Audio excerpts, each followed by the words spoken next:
কচি পাঠার মাংস রান্না করব। শিল তো নড়তাছে না, সাইডে ডাব দিবে নড়তাছে, আমি দেখতাছি।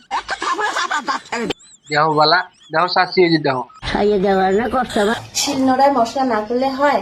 শালির বাচ্চারা বুড়েতি বয়সে নিয়ে কি শুরু করছে,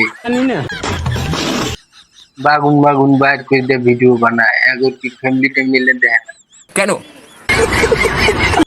বকাবাদ্য করবার চাই না, ভালা হ্যাঁ এগুলো খাইয়ে রাখি বাইরে ভাঙি তো ধোয়া হয়ে গেছে, এবারে মশলা করে সাবধানে চাইছো, অন্তকে একটা সিরে ঠাস করে পাড়ায় পড়ে ছাইচা দিলে কল শেষ, তাই না গো সাথী? শয়তানের শোধ হতো রে। হ্যাঁ সাবধানে চাইছো। চাচা তুমি কিছু কম। তোর গোয়া মারতে চাই কেন? হ্যাঁ চাচা গোয়া মারবো, 1.5 ঘন্টা ধরে মারা হবে না? হ্যাঁ একবার ট্যাঙ্কি ডুবে যায়, ছিদ্রি হয়ে যায়, চুপ মারানি মাগির। বলেন কি শালি কোলবোটের বাচ্চা, সাইয়া মারানি মাগি।